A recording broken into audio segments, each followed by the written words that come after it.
Good afternoon and welcome to the Way of Salvation Christian Church presents the 1-year Chronological Bible 365-day reading plan brought to you by Tyndale House Publishers.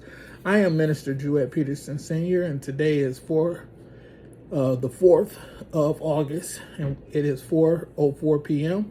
and we'll be reading day 234 in the King James Version of the Bible.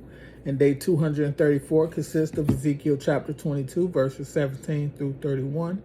Ezekiel chapter 23, 2 Kings chapter 24, verse 20, 2 Kings chapter 25, verse 1 and 2, Jeremiah chapter 52, verses 3 through 5, Jeremiah chapter 39, verse 1, and Ezekiel chapter 24, verses 1 through 14. And the word of the Lord says, in Ezekiel chapter 2, verse 17, then this message came to me from the Lord, Son of man, the people of Israel are the worthless slag that remains after silver is melted. They are the dross that is left over, a useless mixture of copper, tin, iron, and lead. So tell them, this is what the sovereign Lord says. Because you all worthless slag, I will bring you to my crucible in Jerusalem. Oh, excuse me.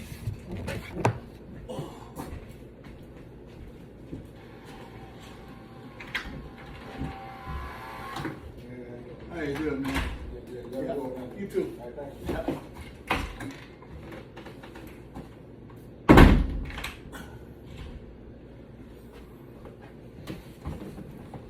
Sorry about that.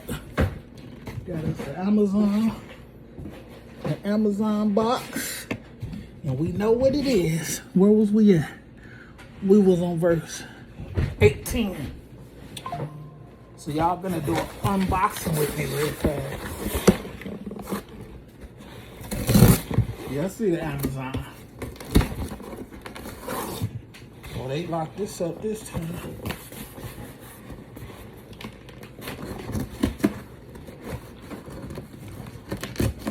Oh, they really let it. They're locked up this time. Ha ha.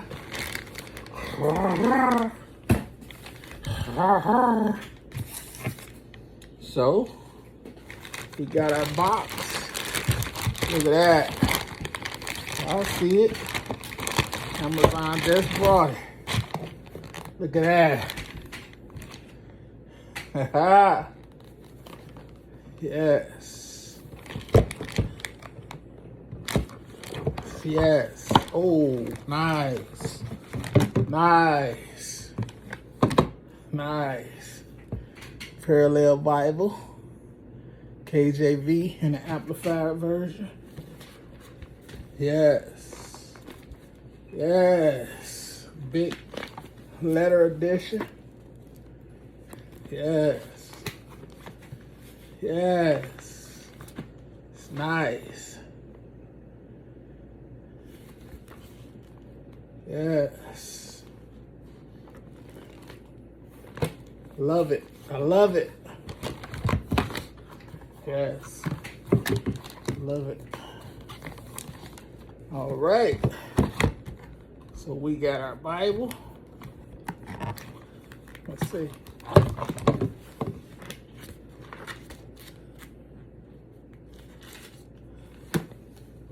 Yes. I love it. I love it. I love it. All right. So we see we got our Bible. So what the Amplified is, we just started to use that because some of the errors that we have found in the New Living. But the New Living reads good.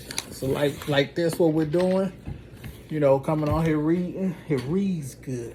But it ain't for study. All right, so we're at Ezekiel chapter 22, verse 18. Son of man, the people of Israel are the worthless slag that remains after silver is smelted. They are the dross that is left over, a useless mixture of copper, tin, iron, and lead. So tell them, this is what the sovereign Lord says. Because you are all worthless slag, I will bring you to my crucible in Jerusalem. Just as silver, copper, iron, lead, and tin are melted down in a furnace, I will melt you down in the heat of my fury. I will gather you together and blow the fire of my anger upon you, and you will melt like silver in fierce heat. Then you will know that I, the Lord, have poured out my fury on you. Verse 23, again, a message came to me from the Lord. Son of man, give the people of Israel this message. In the day of my indignation, you will be like a polluted land, a land without rain. Your princes plot conspiracies just as lions stalk their prey. They devour innocent people, seizing treasures and extorting wealth. They make many widows in the land. Your priests have violated my instructions and defiled my holy things. They make no distinction between what is holy and what is not. And they do not teach my people the difference between what is ceremonially clean and unclean. They disregard my Sabbath days so that I am dishonored among them. Your leaders are like wolves who tear apart their victims. They actually destroy people's lives for money. And your prophets cover up for them by announcing false visions and making lying predictions. They say, my message is from the sovereign Lord, when the Lord hasn't spoken a single word to them. Even common people oppress the poor, rob the needy, and deprive foreigners of justice. I looked for someone who might rebuild the wall of righteousness that guards the land. I searched for someone to stand in the gap in the wall so I wouldn't have to destroy the land. But I found no one. So now I will pour out my fury on them, consuming them with the fire of my anger. I will heap on their heads the full penalty for all their sins. I, the sovereign Lord, have spoken. Ezekiel chapter 22, first section is called The Adultery of Two Sisters. Verse 1. This message came to me from the Lord. Son of man, once there were two sisters who were daughters of the same mother. They became prostitutes in Egypt. Even as young girls, they allowed men to fondle their breasts. The older girl was named Oholah, and her sister was Oholibah. I married them, and they bore me sons and daughters. I am speaking of Samaria and Jerusalem. For Oholah is Samaria, and Oholibah is Jerusalem. Then Oholah lusted after other lovers instead of me, and she gave her love to the Assyrian officers. They were all attractive young men, captains and commanders, dressed in handsome blue chariots, driving their horses. And so she prostituted herself with the most desirable men of Assyria, worshiping their idols and defiling herself. For when she left Egypt, she did not leave her spirit of prostitution behind. She was still as lewd as in her youth when the Egyptians slept with her, fondled her breast, and used her as a prostitute. And so I handed her over to her Assyrian lovers, whom she desired so much. They stripped her, took away her children as their slaves, and then killed her. After she received her punishment, her reputation was known to every woman in the land. Yet even though Oholibah saw what happened to Oholah, her sister, she followed right in her footsteps. And she was even more depraved, abandoning herself to her lust and prostitution. She fawned all over the Assyrians' officers, those captains and commanders in handsome uniforms, those charioteers driving their horses, all of them attractive young men. I saw the way she was going, defiling herself just like her older sister. Then she carried her prostitution even further. She fell in love with pictures that were painted on a wall, pictures of Babylonian military officers outfitted in striking red uniforms. Handsome belts encircled their waists and flowing turbans crowned their heads.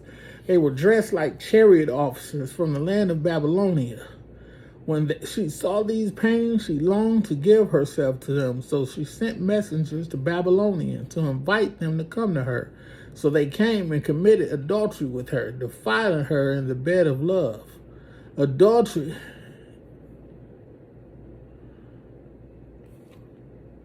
After being defiled, however, she rejected them in disgust. In the same way, I became disgusted with Oholibah and rejected her, just as I had rejected her sister, because she flaunted herself before them and gave herself to satisfying their lust. Yet she turned to even greater prostitution, remembering her youth when she was a prostitute in Egypt. She lusted after lovers with genitals as large as a donkey's, and emissions like those of a horse.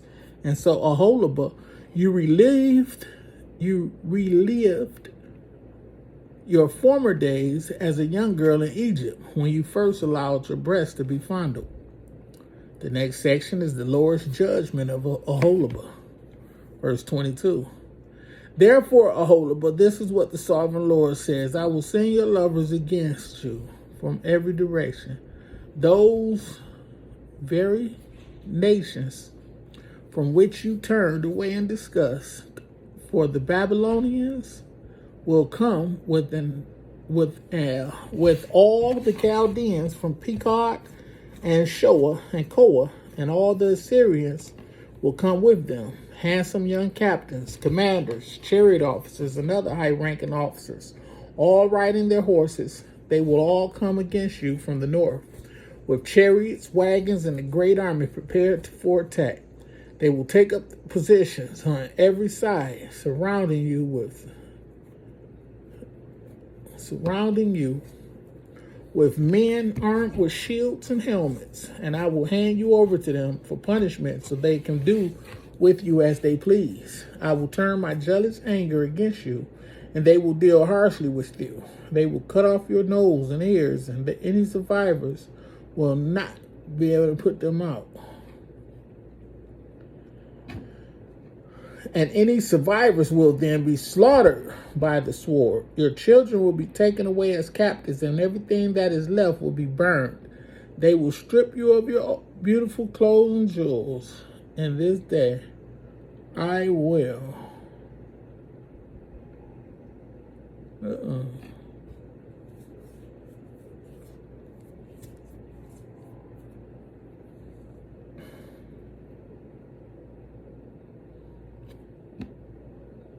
Verse 27, in this way I will put a stop to the lewdness and prostitution you brought from Egypt.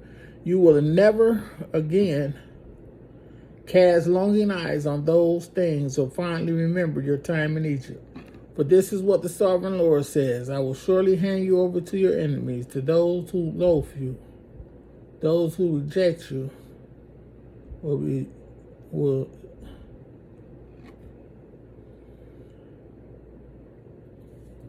to those you loathe, those you rejected. Verse 28, for this is what the sovereign Lord says: I will surely hand you over to your enemies, to those you loathe, those you rejected. They will treat you with hatred and rob you of all your own, leaving you stark naked. The shame of your prostitution will be exposed to all the world. You brought all this on yourself by prostituting in your church.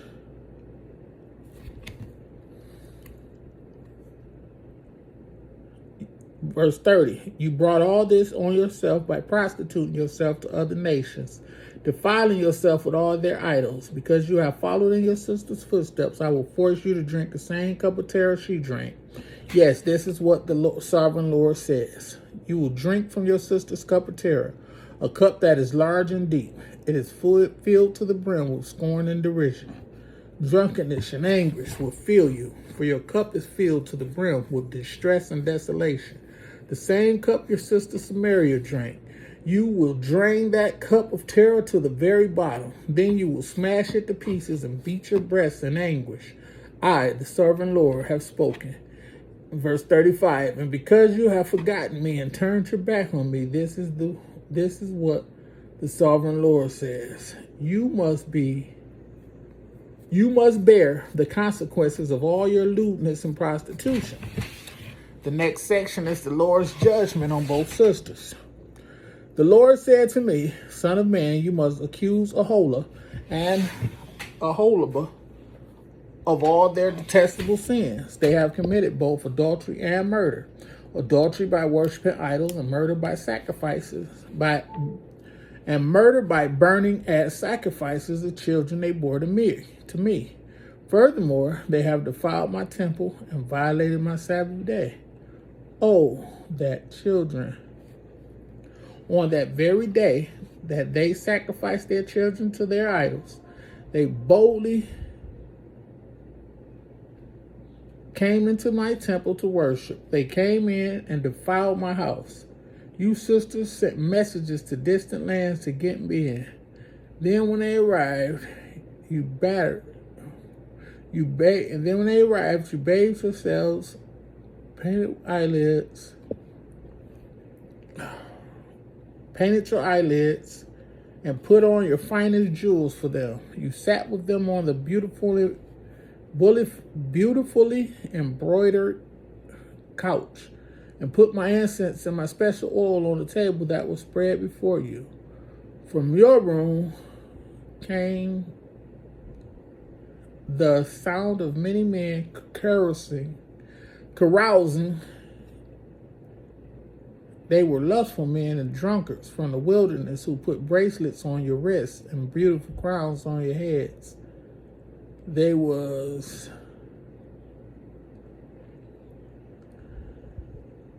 Then I said, if they really want to have sex with old worn out prostitutes like these, let them. And that is what they did. They had sex with a hola and a holaba, these shameless prostitutes. But righteous people will judge these sister cities for what they really are, adulterers and murderers. Now this is what the sovereign Lord says: bring an army against them and hand them over to be terrorized and plundered, for the enemy will.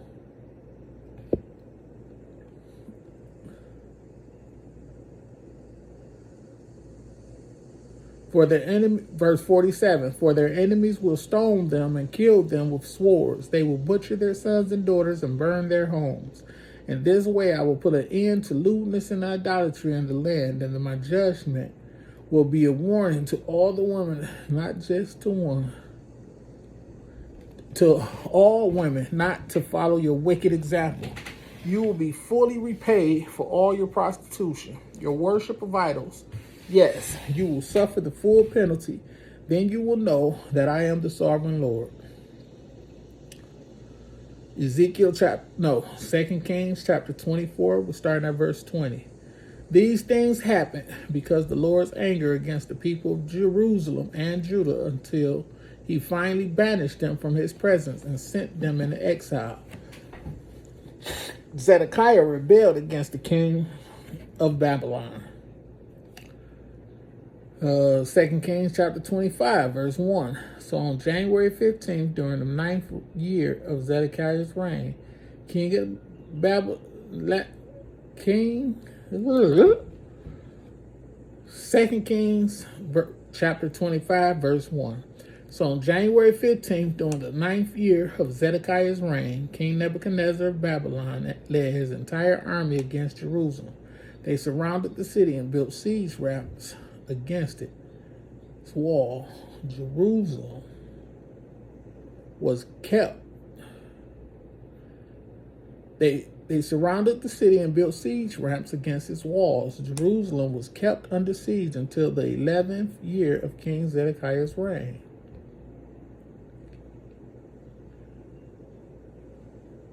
Jeremiah chapter 52, starting at verse 3.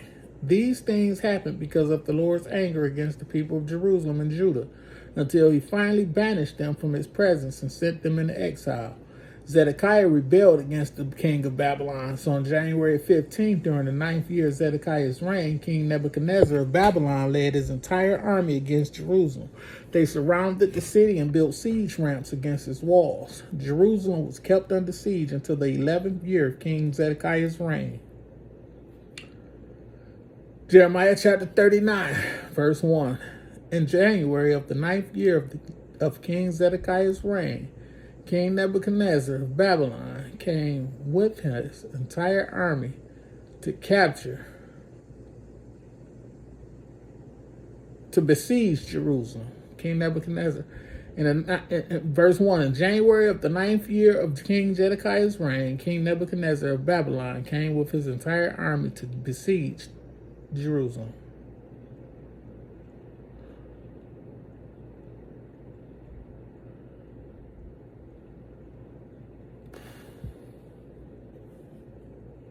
Uh-oh.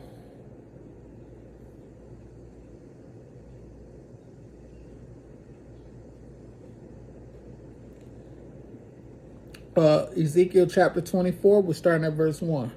On January 15th, during the 9th year of King Jehoiachin's captivity, this message came to me from the Lord. Son of man, write down today's date, because on this very day the king of Babylon is beginning his attack against Jerusalem. Then give these rebels an illustration with this message from the Lord, from the sovereign Lord. Put a pot on the fire and pour in some water. Fill it with choice pieces of meat, the rump and the shoulder, and all the most tender cuts. Use only the best sheep from the flock, and heat fuel on the fire beneath the pot. Bring the pot to a boil and cook the bones along with the meat. Verse 6. Now this is what the sovereign Lord says. What sorrows await Jerusalem, the city of murderers. She is a cooking pot whose corruption can't be cleansed.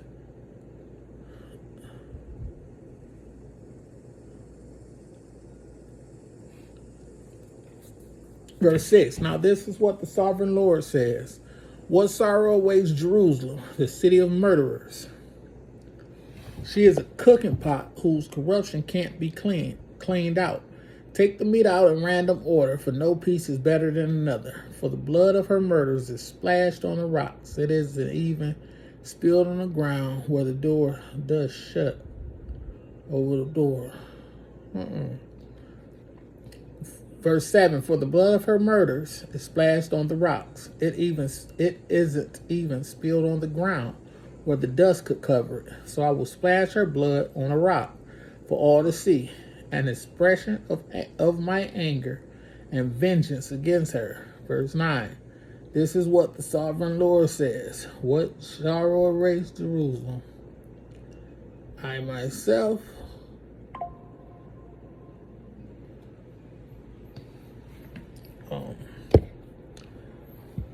yes, verse 10, Ezekiel chapter 24, verse 10. Yes, heap on the wood, let the fire roar to make the pot boil. Cook the meat with many spices, and afterward burn the bones. Now set the empty pot on the coals. Heat it red hot. Burn away the filth and corruption, but it's hopeless. The corruption cannot be cleared out, cannot be cleaned out. So throw it into the fire. Your impurity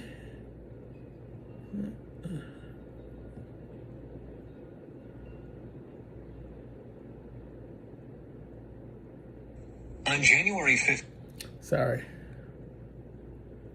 I was on 11.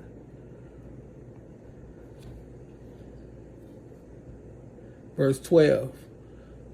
Ezekiel 24, verse 12. But it's hopeless. The corruption can't be cleaned out, so throw it into the fire. Your impurity is your lewdness and the corruption of your idolatry. I tried to cleanse you, but you refused. So now you will remain in your filth until my fury against you have been satisfied. Verse 14, I, the Lord, have spoken. The time has come, and I won't hold back.